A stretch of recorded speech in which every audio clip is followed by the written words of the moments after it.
नमस्ते दोस्तों, ग्रेजुटी पर बात करेंगे। जो bank employees 5 year minimum qualifying कर लेते सर्विस, तो उनको यहाँ पे 25 लाख तक ग्रेजुटी अब मिलेगी। आपकी लिमिट कब से रिवाइज होगी वो देखेंगे। अब 20 से 25 लाख आपकी जो लिमिट है वो हो जाएगी बहुत ही जल्दी। तो डिटेल सारी यहाँ पे इस वीडियो में देखेंगे। उससे पहले आप इस चैनल पर नए तो चैनल को सब्सक्राइब जरूर करें और स्क्रीन पर आपको हमारा जेबी का कोर्स दिख रहा है, वो ज्वाइन करना ना भूलें। 999 में सारी चीज़ें आपको बैच में मिल जाएगी। एप्लीकेशन पर क्लासेस स्टार्ट होगी जो ऑलरेडी स्टार्ट हो चुकी है। INIFS अभी चल रहा है। तो ज्वाइन करने के लिए 799 का ऑफर आज मैं आपको दे रहा हूं, तो उसको ज्वाइन करने के लिए नीचे डिस्क्रिप्शन में लिंक है या इस नंबर पर कॉल व्हाट्सएप टेलीग्राम करके ज्वाइन कर सकते हैं। चलिए अब डिटेल में बात कर लेते हैं आपकी जो ग्रेच्युटी के बारे में, बैंक एम्प्लॉयज के बारे में। तो देखिए, अभी सबसे पहले ग्रेच्युटी का मतलब क्या होता है वो जान लेते हैं। तो देखिए, ग्रेच्युटी एक आपको बेनिफिट एम्प्लॉय को मिलता है। जो आपका एम्प्लॉयर है, मतलब आपका एम्प्लॉयर होगा बैंक, वो अपने एम्प्लॉय को एक मॉनिटरी बेनिफिट देता है जब उनका रिटायरमेंट होता है। तो इसको बेसिक ग्रेच्युटी क्या होता है वो हमने जाना। अब देखिए, एम्प्लॉय 5 साल मिनिमम सर्विस यहाँ पे करनी चाहिए। और ये जो आपका एक्ट है वो पेमेंट ऑफ ग्रेच्युटी एक्ट 1972 के तहत आता है।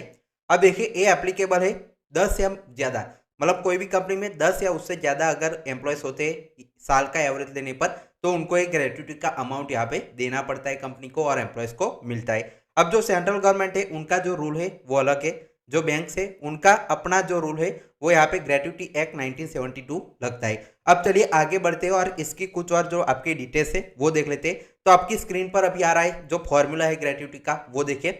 अभी ग्रेच्युटी का फॉर्मूला कैसे है कि आपका ग्रेच्युटी इज इक्वल टू 15 से आपको मल्टीप्लाई करना है, हाफ यहाँ पे हो गया, इनटू वेजिस, मतलब आपकी जो लास्ट जब रिटायर हो रहे थे तब उस मंथ की जो सैलरी है उसको यहाँ पे लेना है। साथ ही में आपने कितने साल की यहाँ पे सर्विस की उसको मल्टीप्लाई करना है, डिवाइड बाय 26 करना है। 26 क्यों करना है? क्योंकि जो आपके महीने में 30 डेज होते हैं उसमें आपको गवर्नमेंट के हिसाब से 4 जो संडे होते हैं उसको कट कर देना होता है। बाकी हॉलीडेज यहाँ पे काउंट में नहीं लेते, लेकिन मैक्सिमम जो वर्किंग डे होते हैं मंथली 26 होता है, तो उससे डिवाइड करना है। तो ये फॉर्मूला है। तो ये फॉर्मूला में जो आपका वेजिस में क्या क्या आता है, तो बेसिक पे आता है, डी आता है, पर्सनल अलाउंस आता है, एक्टिंग अलाउंस आता है, फिक्स पर्सनल जो आपका FPA होता है, साथ ही में जो आपका PQP होता है और स्टैग्नेशन इंक्रीमेंट होता है, वो सारी चीज़ें यहाँ पे वेजिस में कैलकुलेट होती है। मैं आपको एग्जांपल के थ्रू कैलकुलेशन भी आपको आगे आगे जाकर दिखाऊंगा। ये लास्ट जो सैलरी होती है उसमें होता है 5 साल की आपको सर्विस मिनिमम करनी है तब मिलता है। और अगर देखिए, जो हमने देखा था नंबर ऑफ सर्विस ईयर, उसमें अगर आपके सर्विस ईयर 33 है लेकिन आपके महीने जो है वो 7 मंथ आपने ऊपर काम किया है, तो 6 या उससे ज़्यादा यहाँ पे अगर आपके मंथ होते तो उसको एक साल में डायरेक्टली काउंट कर लिया जाएगा। तो ये बेसिक से फॉर्मूला है। और ये 20 लाख यहाँ पे अभी तक जो बैंक सेंट्रल गवर्नमेंट है उनके जो 25 लाख मिलना स्टार्ट हो जाएगी।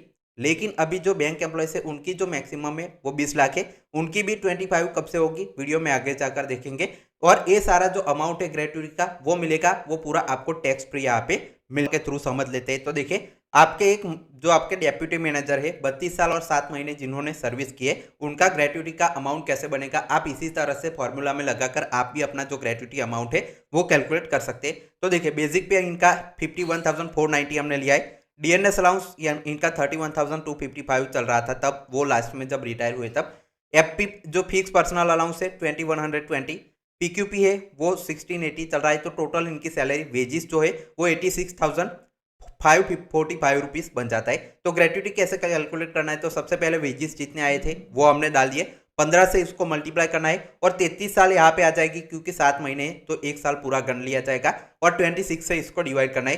तो इनकी जो ग्रेच्युटी है वो 16,47,684 रुपीज़ बन रही है। सेम वे में आप भी अपनी जो ग्रेच्युटी है वो कैलकुलेट कर पाएंगे ऐसे ही फॉर्मूला में रख के। अब चलिए आपकी जो बैंक में कब 25 लाख होगी वो देख लेते हैं। तो स्क्रीन पर आप देखिए, जो आपका 2.5 लाख से 3.5 लाख जब ग्रेच्युटी हुई थी वो सेंट्रल गवर्नमेंट को यहाँ पे 1996 से मिली थी और बैंक में वो 24 सितंबर 1997, एक साल 1.5 साल के बाद यहाँ पे बैंक में लागू हुई थी। वैसे ही जो आपका 3.5 से 10 लाख जब ग्रेच्युटी की लिमिट हुई थी तब यहाँ पे सेंट्रल में 2006 में और 2010 में बैंक में लागू हुई थी। और जो आपका 10 से 20 लाख जब हुआ था अभी 2016 में जब सेंट्रल का रिवाइज हुआ तो 2018 में बैंकों में लागू हुआ।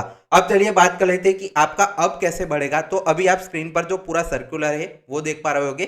तो ये आपका 30 मई 2024 का सर्कुलर है जिसमें आपकी जो ग्रेच्युटी लिमिट है सेंट्रल गवर्नमेंट एम्प्लॉयज के उनकी 25% बढ़ाई गई है। देखिए, जब इन्होंने सबसे पहले जो है वो लिखा है कि आपकी जो ग्रेट्युटी सब्जेक्ट में देखिए, enhancement of maximum limit to central employees, जो आपका डियरनेस अलाउंस जब 50% से ऊपर इनका चला गया तब ऑटोमेटिकली जो ग्रेट्युटी का अमाउंट है वो रिवाइज इन्होंने कर दिया। और क्या क्या यहाँ पे है, कब से रिवाइज होगा वो भी लिखा है। तो देखिए अभी 25% यहाँ पे जब 46 से 50% डियरनेस अलाउंस गया, जब 1 जनवरी 2024 से लागू हो गया, तो देखिए 20 लाख से 25 लाख ग्रेट्युटी 1 जनवरी 2024 से सेंट्रल गवर्नमेंट के एम्प्लॉयज को मिलना स्टार्ट हो जाएगा। अभी आपका 2025 का यहाँ पे मिड हो गया, 1.5 साल हो गया, तो आने वाले 6 महीने से 1 साल में आपके जो बैंक एम्प्लॉयज है उनकी भी ग्रेट्युटी की जो सीलिंग लिमिट है वो इनकी तरह कर दी जाएगी, जैसे हमने पिछला एग्जांपल देखा है। तो 20 लाख से 25 लाख जो आपका ग्रेट्युटी का अमाउंट है वो आपको 6 महीने से 1 साल के अंदर बैंक एम्प्लॉयज का भी देखने को मिल जाएगा। उसके बाद आपकी जो मैक्सिमम जो सीलिंग लिमिट है वो 25 लाख यहाँ पे देखने को मिलेगी, जो आपको यहाँ पे 1 जनवरी 2024 से जैसे सेंट्रल में हुआ उनके साथ साथ। तो ये पूरी ग्रेट्युटी के बारे में हमने जो इन्फॉर्मेशन है वो दी है। आपको ये इन्फॉर्मेशन कैसी लगी कमेंट सेक्शन में जरूर बताइए। फाइल टेक्स्ट पहुंच